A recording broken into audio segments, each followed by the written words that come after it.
present today, though, was what wellness looks like throughout the life cycle. And we're going to take some different approaches to make you think a little bit about what wellness can be, how do we as individuals approach wellness, and this is more about food for thought. All right, you may take away some factoids of things, but this is more food for thought. And one thing I was very grateful for as I was getting ready to do this presentation is I'm glad I am not behind this computer and running a mouse, because given my Italian heritage, I need both hands going at the same time, right? Okay? So you stop one hand or both, most likely I'm going to mute. So, all right, so let's see if this can, if I can get this to roll well.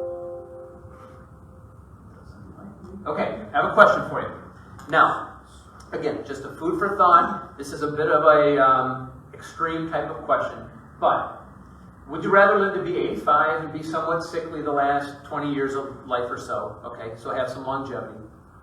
Or would you rather live with no health problems and then just have a sudden passing at 65, where the quality is great and there's no suffering? So just file that one away as we talk about some things. Now, right there, quality over quantity. Okay, so what does this look like? Well, you've got these three areas, and of course there's some overlap. Obviously, I mentioned how the physical kind of overlaps the mental, because obviously the endorphins that come from the physical exercise help you feel better. If you're social, you're going to feel better. If you're physically well, you're going to be able to be more social. So there's just all this overlap, right? So you see that in that little diagram.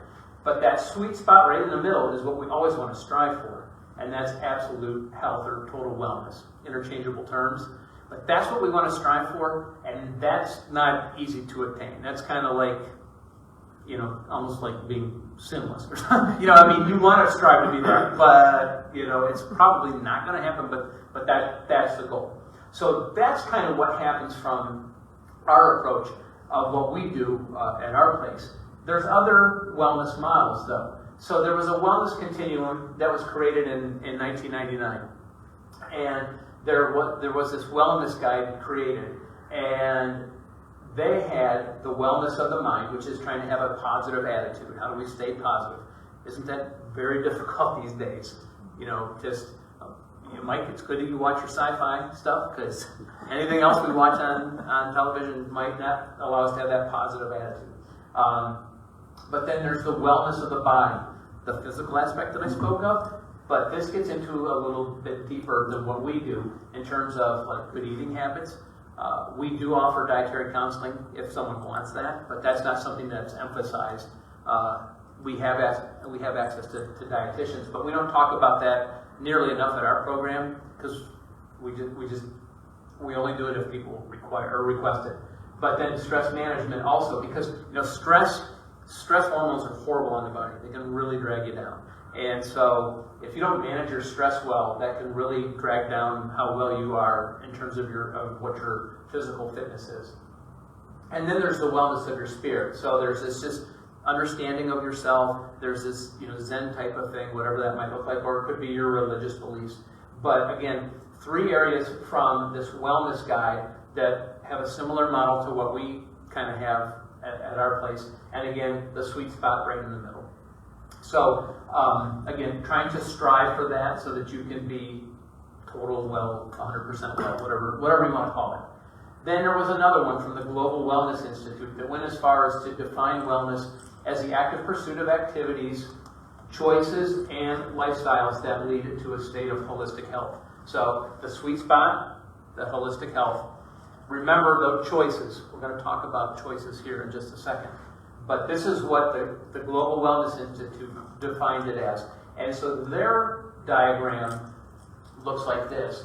And they split up wellness a little more than what we do. And again, you could see where some of these areas you could take and split them in different ways. But of course, again, they look at the physical from, again, the diet, the exercise. They even include things like sleep, your mental health and your emotional health. Well, there's an overlap right there, I would say. Spiritual, whether that means just trying to find your purpose in life, whether that means, a religious belief of some kind. Then there's the social, and then there's environmental, where they even include, again, the relationship between the planet, human interactions, and stuff like that. So, so they break it down even further than others. And you could probably go online and find other organizations that might want to choose to define wellness in different ways. But these were 3 different ways that I thought were very interesting. And again, you can break down wellness in a lot of different ways. But I thought those were some of the better ones that I found. So I told you about choices. So where do we get to where we're at now as adults? And because I'm married to a teacher, I was raised by teachers, I just raised 2, well, they're not fully raised, but I have 2 children that are in their 20s. Okay, what happened, like where do we get to, so like where we're at as adults? Well, I think a lot of what obviously comes from where we're at now in terms of our wellness comes from choices that we make as kids. And so what are the kind of things that we face? Well, all right, the type of activities and interests. You start to choose what you're interested in when you are a young person. Whether it's sports or music, or whether it's the arts, or whether it's, certain, whether it's books, whatever it might be, hobbies, those kinds of things. Those activities are chosen when you're a child. And most normally, if you have those interests then, you may have them later on in life. Okay, diet and exercise habits are created. Now, unfortunately, if you come from a family where maybe the parents don't cook, or it's easier to go out, or it's easier to make something out of a box, then your dietary habits may be poorer down the road. It may affect your health down the road. If you're someone where you get fresh cooked stuff and it's fruits and vegetables all the time, then great. That's not me. I'm a very picky eater, but certainly, and I was a picky eater as a kid. I drove my mother nuts. My poor mother. Martha had a lot of sweets when I was a kid. Sorry, but that's just the way it was for me. But exercise habits are also created. You get children that are, and it's getting worse and worse now, where they don't want anything to do with physical fitness. They don't want anything to do with sports. They don't want to do anything with activities. They would rather just, be right here. And so it's just. Someone told me the other day that for Bradford Little League, whatever the age group was, we have 2 teams. 2 teams for the entire Bradford area. That I forget the age group. Maybe the 11 or 12-year-olds. When we were kids, and I say, I'm 40. I just hit 49. When we were kids, we had 8 teams in the city alone, and we never even played teams. We never played the Derrick Cities and the Roos and that kind of stuff because they had their own teams and they had their own league. And we never even played them until All-Stars. Now, these age groups are having to go to Rowlett for games. They were going all over the place. And so, again, what's happening, as children. Okay, now, I get a little preachy with this, so bear with me, but I see a lot of nodding heads, so I guess that's good.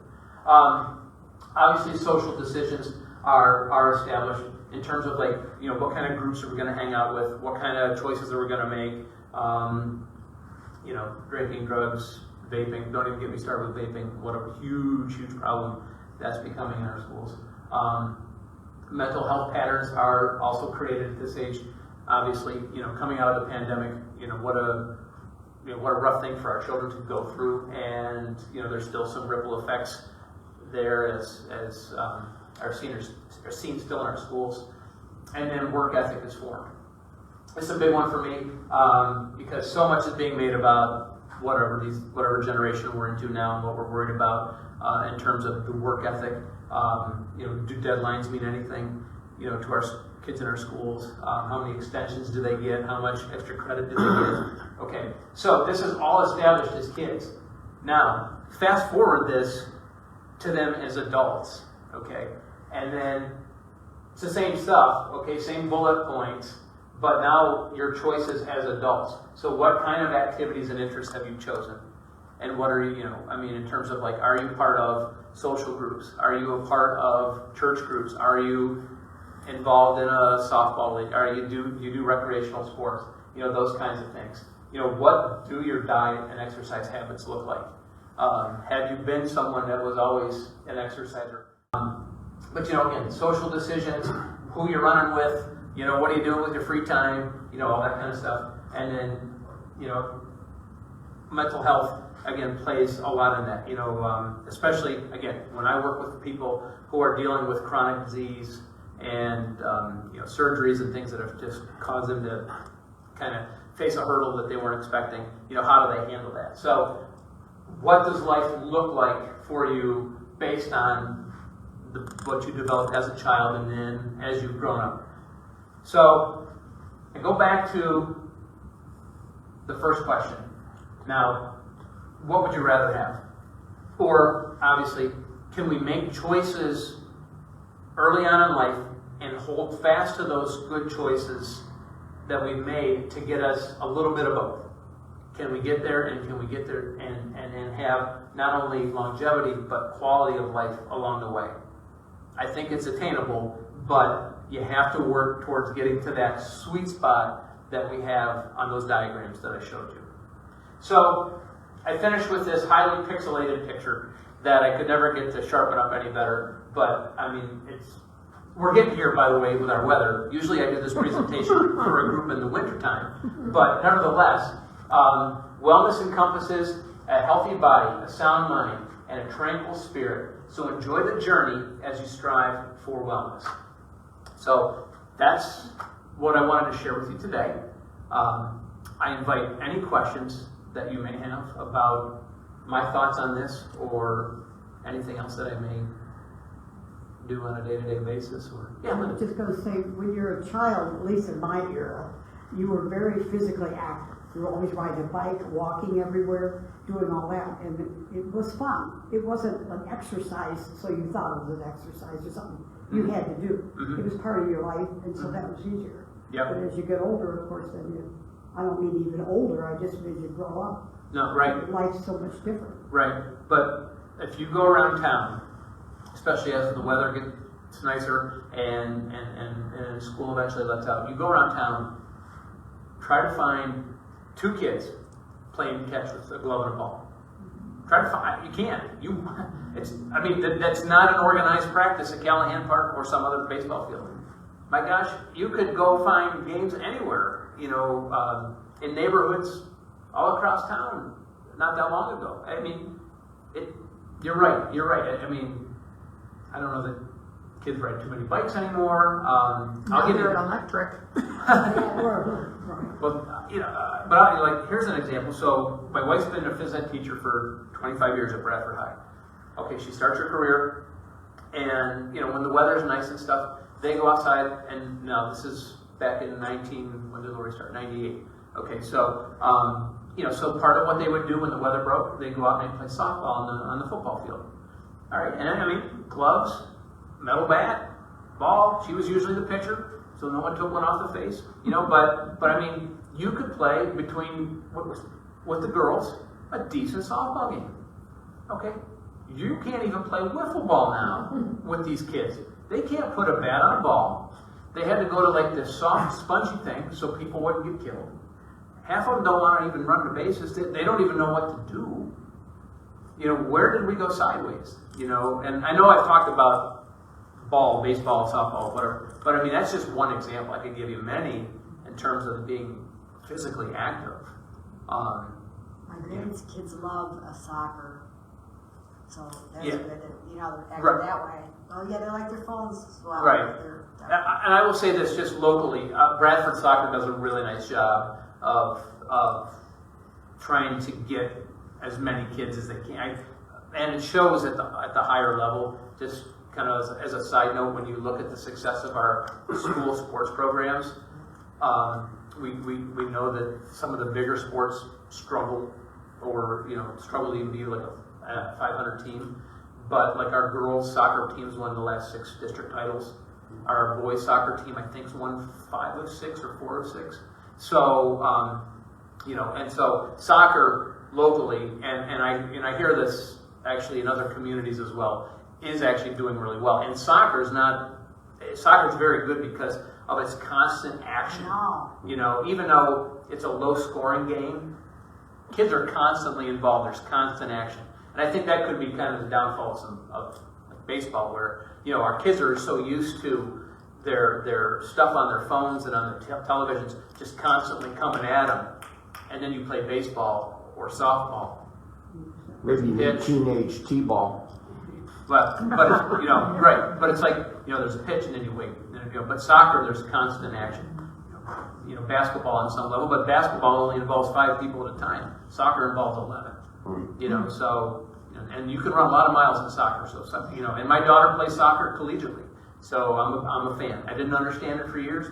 I'm figuring it out, and it's been a good sport for her. So, but Linda, back to your original point, you are right. As kids, you worked. You had to cut the grass. You had to do stuff, but you also rode your bikes. You know, I mean, if you want to get to the park, you had to ride your bike to the park, or you walked to school, or whatever. All of the above. I got a question. Yeah. So, like as kids, we had a ton of energy. Okay, we had energy, and I was active all through my childhood in sports. Now I'm an adult, and I'm not going to say my age, but, you know, carving out that time and getting over that hurdle of, I just got done with work, I just cooked, I cleaned up the kitchen, I'm tired. How I haven't been active in a while, and it's showing, and I'm feeling just run down all the time. I don't feel mentally sharp anymore. Right. What are some simple steps to Go for a walk. Yeah. Always helps me. Yeah, it takes a really dedicated effort to make that commitment. And Mike and I talked about this before we started. As you get older, it's even harder. It's even harder, and you have to work harder as we get older, which doesn't seem fair, but you do. But so like I'll just give you just because I'm an exercise phys guy doesn't mean I like to do it or love it. Okay. But I do it, but it gets done at 5:30 in the morning, and I hate it. I absolutely hate it. I'm a mid-afternoon kind of guy, but you know I can't do that with work. So you know, 2 things that they always tell us is, you know, find a time that works best for you in your schedule, because if you do, then you'll be more likely to enjoy it. And then once you start it, whatever it is, whether it's a walk or a bike ride or something. If those endorphins going, then there's a little addiction that takes place, and then you make it happen. Okay, you make it happen. There's a guy that works at the hospital who has a very stressful job, and he goes in pretty early in the morning, and you know, he enjoys lifting weights. Not so much the cardio stuff, but he enjoys lifting weights. And our employees can come to our program and exercise. And he said, you know, my gosh, it's been well over a year now, but he wanted to get back into some lifting and stuff like that. And so he does it. Before he goes home, I don't want to step outside the building, I won't come back.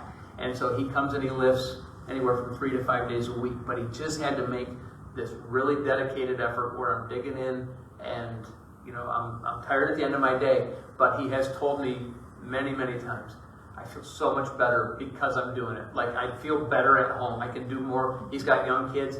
I can do more with the kids. So even though I'm not home right away when they're home, I'm more productive as a father because I'm doing this. And he hasn't lost he's a big guy. He hasn't lost a single pound, but he just feels so much better. And his disposition is better. Yeah, I can just see it in him. So it's not an easy answer. It's not like there's a formula, but you just have to find an activity that you enjoy at a time that you enjoy doing it, and it even helps if you've got a partner. And if you've got a partner that will drag you along when the day isn't good to make you do it, that helps as well. Do you find that people who maybe are in the early onset of a disability, that they have some depression they have to work through? You know, somebody all of a sudden is disabled, and that's a big change in their life. Yeah. So, you know, when we usually get them, we get them after the fact. Okay, you know, you've been given a diagnosis, or you know, you've come to the realization, I've got to make this change, or whatever it might be. So,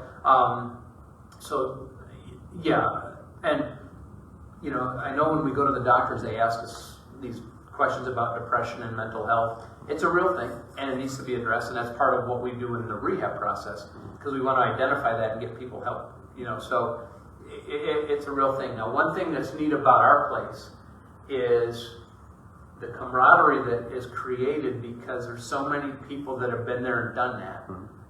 So you can share your story with the next new guy that comes through the door and hopefully make them feel a little bit better because they see, you doing what you do, which is at a great level, and they're just getting started. So they're here and they're maybe feeling blue about all that they're going through. And I'm like, this guy right there, he was in your shoes. So you can get to that point.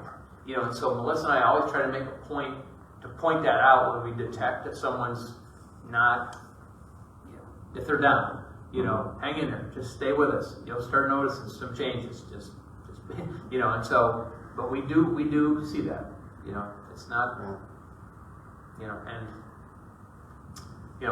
we do the best we can to get them through it, and we hope that, being a part of everything, and again, being social, being physically active, hopefully starts to release some stuff, and it really helps them to start to feel better. Anything else? So, well, thanks for letting me come in and share, what we do. And you all know where to find me if you have any questions. Anybody online? Stop by Upbeat anytime, and I'll be happy to answer any questions you may have.